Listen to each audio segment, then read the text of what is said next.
Hello everyone, कैसे हैं सभी। होप आप सभी की तैयारी बहुत अच्छी चल रही होगी और मज़े में होंगे आप सभी। So in this video I will be sharing about the post of IDBI junior assistant manager. बहुत सारे बच्चे उसके बारे में कमेंट्स में पूछ रहे हैं मुझसे कि क्या पोस्ट है, ये कैसे क्या पढ़ना है इसके लिए और वर्क प्रोफाइल क्या है।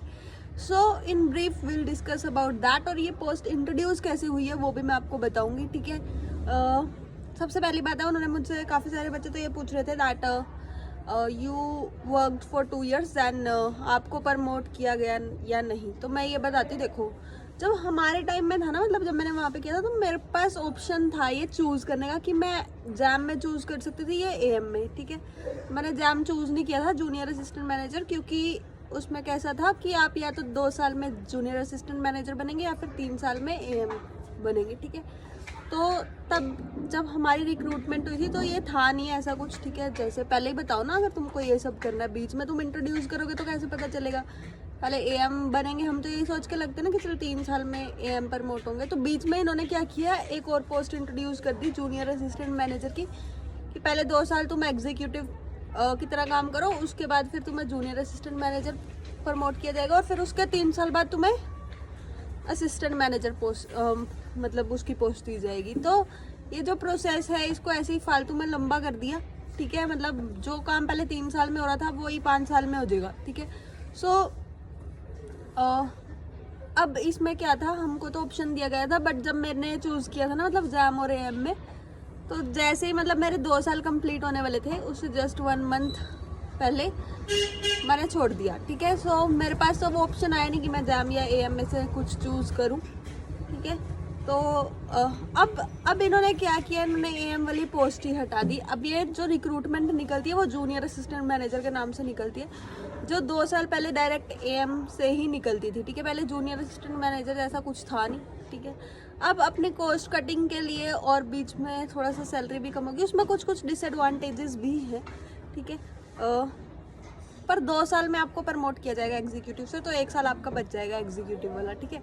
एक तो वो चीज़ है, पहले आप 3 साल एग्जीक्यूटिव रहेंगे फिर AM बनेंगे, उसमें 2 साल में ही जूनियर असिस्टेंट मैनेजर बन जाएंगे। सैलरी क्या रहेगी, 55,000 के आसपास आपकी सैलरी रहने वाली है, ठीक है, जूनियर असिस्टेंट मैनेजर में, ठीक है। 55,000, बट मैंने उससे पहले ही छोड़ दिया था, तो इसलिए मेरे को तो उसका इतना आइडिया नहीं है कि सैलरी का क्या है। लेकिन वर्क प्रोफाइल मैं बता सकती हूँ कि AM की क्या वर्क प्रोफाइल है और एग्जीक्यूटिव की क्या है। तो सबकी वर्क प्रोफाइल में कुछ ज़्यादा डिफरेंस नहीं है। अगर आप एग्जीक्यूटिव भी हैं तो आपको ऑफिसर की तरह ट्रीट किया जाएगा, ठीक है, सिर्फ वर्क प्रोफाइल में, सैलरी में नहीं, ठीक है। सैलरी में तो आप क्लर्क से भी नीचे हैं, ठीक है। So this is not to demotivate you, this is the reality check I am giving, ठीक है। सो काम क्या, काम सबका सेम है। क्या क्या करना है आपने, या तो आपको कभी कैश पे बिठा देंगे स्टार्टिंग में, उसके बाद आपको या फिर रिलेशनशिप मैनेजर बना देंगे, मतलब सारा काम RTGS नेफ्ट ये सब आपका काम रहेगा।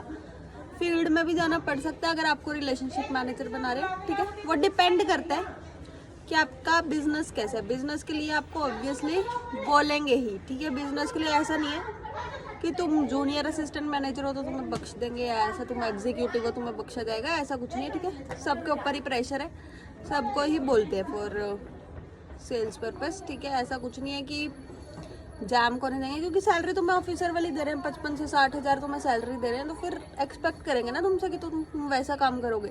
कैश पे एग्जीक्यूटिव्स को ही बिठाया जाता है मैक्सिमम तो, लेकिन क्या होता है वो भी, जैसे अब मैं नई एग्जीक्यूटिव आई, ठीक है, तो मुझे बिठा देंगे कैश पे, उसके बाद नया आएगा उसको बिठा देंगे, तुम्हें बाहर वाली कोई सीट दे देंगे, ठीक है। तुम्हें CSC बना देंगे पहले TSC से, ठीक है, ऐसे होता है। तो फिर बट जो मेरे टाइम में था, मैं 2 साल TSC ही थी, तो मेरे पास RTGS NEFT और ये जो अपना कैश का था सब वो काम था, ठीक है। और ये थी हमारी वर्क प्रोफाइल। बाकी जो टारगेट्स हैं LIC का प्रोडक्ट, क्योंकि आपको पता है जो IDBI बैंक है वो सब्सिडरी किसकी है, LIC की, ठीक है। तो LIC बेचने का प्रेशर तो रहेगा ही, वो भी किसी ब्रांच में तो खुद से हो जाती है, किसी में नहीं हो रही है, तो वो भी एक टारगेट है और वो करना ही है, ठीक है। और ऐसा नहीं है कि वो मतलब जैम में करना है एग्जीक्यूटिव में नहीं करना, वो सब में करना है, तो सब कुछ बराबर है वहाँ पे, बस सैलरी का डिफरेंस है, ऐसा कुछ नहीं है। मैनेजर और उसमें ज़्यादा डिफरेंस नहीं रहेगा, सब ऑफिसर ही हैं वहाँ पे, ठीक है। तो आपको एक चीज़ तो ये हो गई अपनी, ठीक है। और सैलरी का भी मैंने बता दिया, एग्ज़ाम का लेवल क्या रहने वाला है वो भी बताती हूँ आपको, जो अपना RRB PO मेंस का लेवल है। क्योंकि जो एग्जीक्यूटिव का भी एग्ज़ाम था ना वो इतना कोई ईजी नहीं था, उसमें भी करंट अफेयर्स टफ थे, इंग्लिश ईजी थी। तो इंग्लिश तो सबकी एक जैसी ही होती है, अगर जिसको आती है तो कर लेगा, जिसको नहीं आती उससे वैसे भी नहीं होनी, ठीक है। सो इंग्लिश का लेवल ईजी टू मॉडरेट ही था। ओवरऑल जो लेवल रहने वाला है वो RRB PO मेंस का रहने वाला है। IBPS PO मेंस और SBI PO मेंस वो ज़्यादा टफ हो जाएगा, तो इसमें थोड़ा सा कंपटीशन कम रहता है। और एक और जो वैकेंसी निकलती है वो निकलती है एक्सपीरियंस बेस्ड पे, ठीक है। लोग एक्सपीरियंस बेस्ड पे भी ज्वाइन कर लेते हैं, ठीक है। जो दूसरे प्राइवेट सेक्टर बैंक्स वाले होते हैं उनके लिए तो अच्छा है ये, ठीक है। बाकी अपनी तैयारी करते रहो दूसरी जगह की, ठीक है। ये पोस्ट ऐसी ही है तो मैंने आपको बता दिया क्या है इस पोस्ट में, ठीक है। वर्क प्रेशर कैसा है, सेल्स क्या है, सैलरी 55 से 55,000 के आसपास रहती है आपकी। ओके, जो काम करना है मतलब प्रोफाइल पे डिपेंड करता है काफ़ी ज़्यादा ना। एक आपका सर्विसेज एंड ऑपरेशंस मैनेजर है, उनके पास ऑपरेशंस रहेगा। एक आपके पास कस्टमर सर्विस एग्जीक्यूटिव है, उसमें कस्टमर की क्वेरीज रहेंगी। एक रिलेशनशिप मैनेजर है, रिलेशनशिप मैनेजर के पास अलग रहेगा, उसके पास टारगेट्स ज़्यादा रहेंगे। एक TSC है, TSC में आपके पास मतलब कैश वाला काम ज़्यादा रहेगा। तो ये कैश और कस्टमर डीलिंग सब रहेगा। तो यही था इस वीडियो में, ठीक है। अगर कुछ डाउट्स हैं आपको इससे रिलेटेड तो मैं आपको बताऊंगी नेक्स्ट वीडियो में, नीचे लिख देना और कोशिश करूंगी मैं उसी में रिप्लाई कर दूं। So guys stay tuned and do hit the like button and subscribe the channel. मिलते हैं नेक्स्ट वीडियो में, till then take care and study hard.